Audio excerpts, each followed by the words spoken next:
شاید خواهری بگه که حالا من اگر حجاب پوشیدم و با این حجابم رفتم، مثلا الان شما با یک حجاب سیاه بگرد تو کوچه‌های دوشنبه، چپ و راست مردم بهت نگاه میکنن، این کیه دیگه؟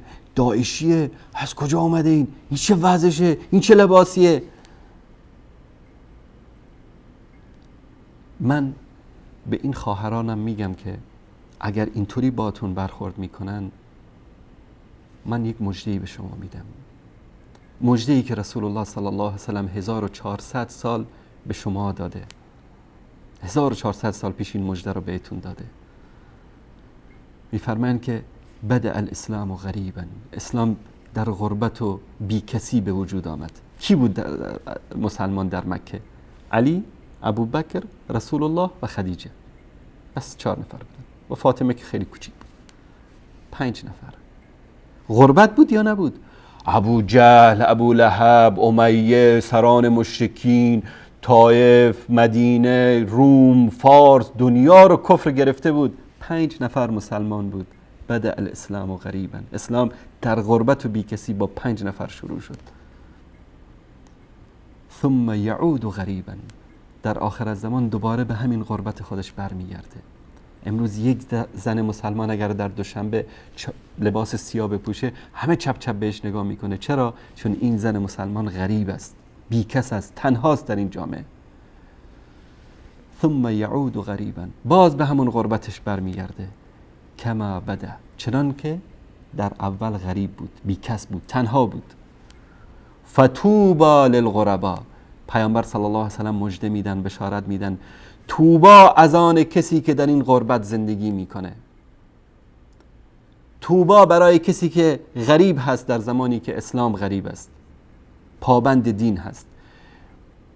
قیل یا رسول الله و من الغربا، این غریب ها، این بیکس ها که در اون زمان زندگی میکنن و الله برای اینها توبا درختی است در بهشت که در وصفش هرچی بگیم کمه. توبا زیباترین درخت بهشت است. این توبا، این مکان، این جایگاه بالا برای کی است؟ برای کسانی که در زمان غربت اسلام در غربت زندگی میکنن، غریبن. صحابه تعجب کردند، یا رسول الله این غربا کیا هستند؟ فرمودند الذین یصلحون اذا فسد الناس، کسانی که مصلح میشن، صالح میشن، انسانهای خوب میشن، دیندار میشن در زمانی که همه مردم فاسد شدن.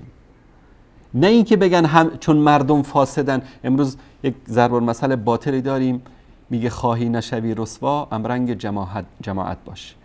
یعنی اگر میخوای رسوا نشی، در دوشنبه در کابل یا در شهرهای دیگه، حالا در افغانستان که الحمدلله هنوزمون عزت و شرف و مجد اسلام هست به برکت جهاد ملت افغانستان، چادر سیاه بپوشه همه چپ چپ بهش نگاه میکنن. چی است؟ مردم میگن که والله این لباس ها رو نپوشید، این حجابا رو نپوشید به خاطری که امرنگ جماعت باشید تا که کسی اذیتتون نکنه. انتخاب با شماست. میخواید توبا، بشارت رسول الله صلی الله علیه و آله و سلم، میخواید امرنگ جماعت باشید، هر طوری که شما میخواید بپسندید. این بشارت رسول الله صلی الله علیه و سلم. خواهر من، شاید به خاطر این حجابت اذیتت بکنن، کتکت بزنن، جریمت بکنن، فوش بهت بدن، تهمت بهت بزنن. اینم بشارت الله سبحانه و تعالی. در سوره رعد آیه 24 میگه سلام علیکم بما صبرتم فنعم عقبى الدار.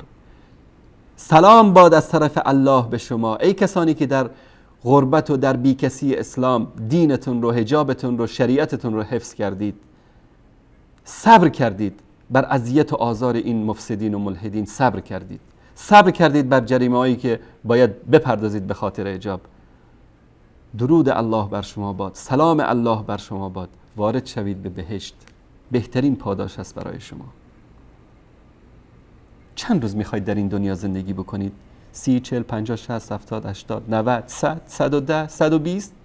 بعدش زندگی جاودان آخرت، چی رو میخواید به چی بفروشید؟